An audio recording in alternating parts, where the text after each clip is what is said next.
నమస్కారం అండి. అంతర్యామిలో ఈరోజు అంశం సంబంధ బాంధవ్యాలు. మనకు అందించిన వారు విశ్వనాథరమ గారు. వినిపిస్తున్నది మీ విజయభాస్కర్. మనుషులందరూ అనుబంధానికి, ఆత్మీయతకు పట్టం కడుతూ ఒకరికొకరు తోడుగా ఉండాలని భారతీయ సంస్కృతి బోధిస్తోంది. కుటుంబ గౌరవ వృద్ధికి కూడా ఇవే మూల సూత్రాలని వేదాలు ఉపదేశిస్తున్నాయి. స్వతహాగా మనిషి సంఘజీవి. అందరితో కలిసిమెలిసి ఉండటం మానవ సహజ లక్షణం. ఇరుగు పొరుగుతో, ఊరివారితో, సహోద్యోగులతో వ్యక్తిగా ఉండేవి స్నేహపూర్వక సంబంధాలైతే, కుటుంబ సభ్యులు, బంధువులతో ఉండేవి బంధుత్వాలు. పూర్వం మన సమాజంలో ఉమ్మడి కుటుంబాలే ఎక్కువగా ఉండేవి. 2-3 తరాల కుటుంబ సభ్యులందరూ సదవగాహనతో కలిసి ఉండేవారు. కాలక్రమంలో ఈ సమిష్టి కుటుంబాలు వృష్టి కుటుంబాలుగా మారాయి, వ్యష్టి కుటుంబాలుగా మారాయి. దాంతో ఒకనాటి కుటుంబ సభ్యులు ఇప్పుడు బంధువుల జాబితాలోకి చేరారు. నిజానికి ఈ కుటుంబ సంబంధాలు చాలా విలువైనవి. వీటి గురించి రామాయణం ఎంతో ఉన్నతంగా వివరించింది.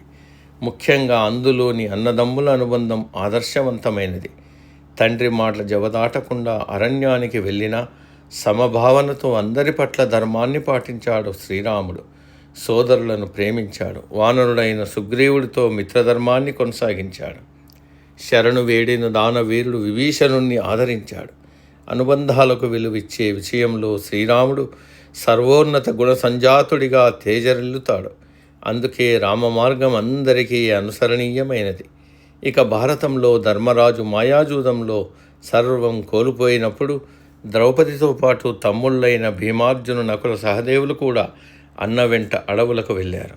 కష్ట సుఖాలలో పాలు పంచుకున్నారు.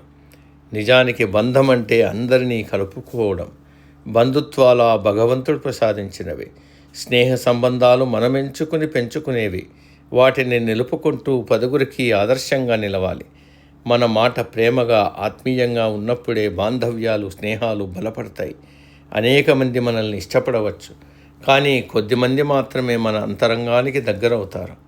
అలాంటి వారే మనతో శాశ్వత బంధాన్ని కోరుకుంటారు. కలుపుకొని పోయే మనస్తత్వం ఉంటే అందరూ మనవాళ్ళే అవుతారు. మనతో కలిసి ఉండాలని ఆరాటపడతారు. అలా కాకుండా అందరితోనూ అంటీ ముట్టనట్టు ఉండేవారికి సన్నిహితులంటూ ఎవరూ ఉండరు.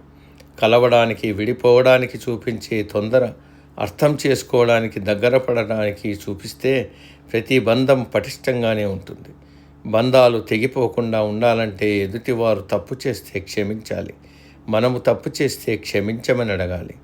ఆర్థిక సంబంధాలుగా మారిపోయిన నేటి మానవ సంబంధాలలో నిజమైన మానవీయ పరిమళం లోపిస్తోంది. షరతులతో కూడిన సహాయాలు, మీ ఇంటికొస్తే నాకేమిస్తావు, మా ఇంటికొస్తే నాకేం తెస్తావు తరహా స్వార్థాలు అనుబంధాలను కలుషితం చేస్తున్నాయి. వ్యక్తిని అతడి బలాలు, బలహీనతలతో పాటు అర్థం చేసుకుని బేషరతుగా ప్రేమను పంచగలిగితే ఏ అనుబంధమైనా అపురూపమవుతుంది. సర్వే జన సుఖినో భవంతు.